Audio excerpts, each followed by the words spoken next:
Strength is the core of every great anime and the obsession of every fandom.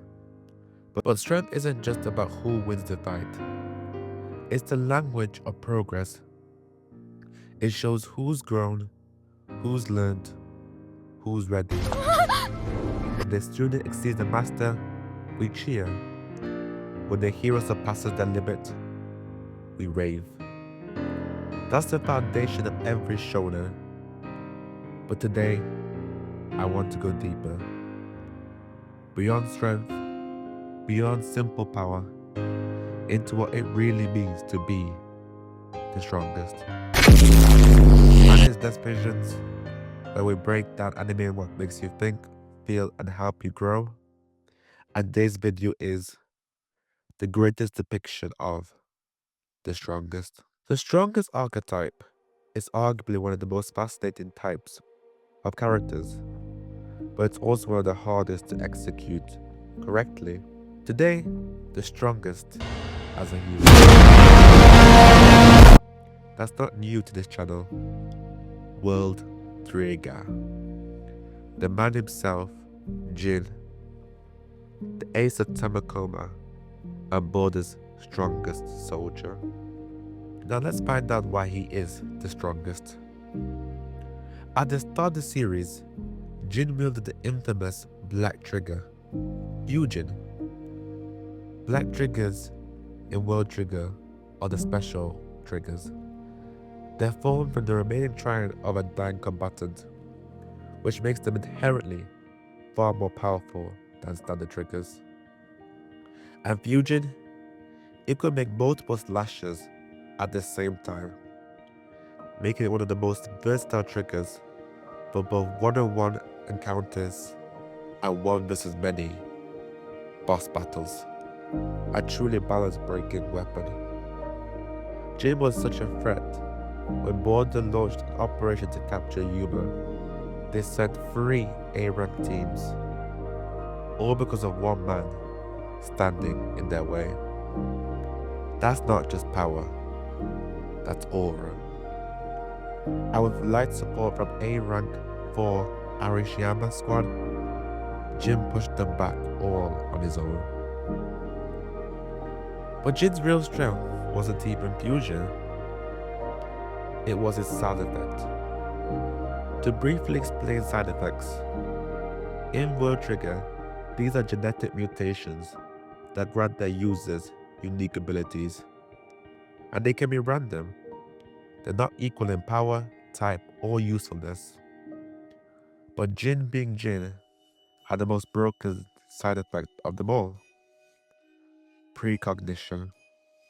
He could see glimpses of possible futures. And anyone who's watched anime knows, once a character has any time manipulation powers, you quickly find out how broken they really are. Combine that with Jin's genius level deduction and analytical mind, and you get someone who doesn't just react. He orchestrated every battlefield he entered, manipulating the situations to reach the best possible outcome. So yeah, Jin, another broken time user. But let's talk about why it still worked.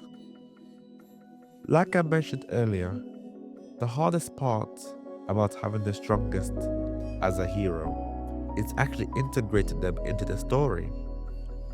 Classic examples like Superman often use the excuse that he's off fighting another threat.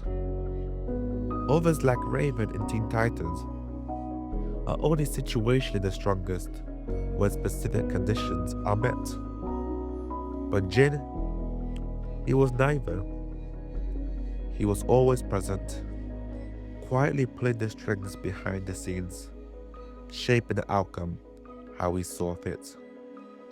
He took on the role of the manipulator, the same kind of role you'd see from someone like Ayano Koji, who may or may not get the video if this one does well. This went perfectly with his skill set. He was lethal, not just in physical warfare, but mental warfare as well. And what I especially appreciate about Jin, and why I call him the greatest depiction of the strongest, is understanding the overwhelming strength doesn't automatically lead to the best outcome. Let me give an example of why this is so important for the strongest archetype. Reinhardt from ReZero, without spoiling too much from season 3, he faced an opponent tied to emotion and pain. He easily wins, of course, but in doing so, he unintentionally harmed innocent civilians, and unironically, it took the combined efforts of much weaker characters to actually deliver the ideal outcome. That's what separates Jin. He could have handled most threats on his own, but he understood that the strength of a collective effort would always be greater.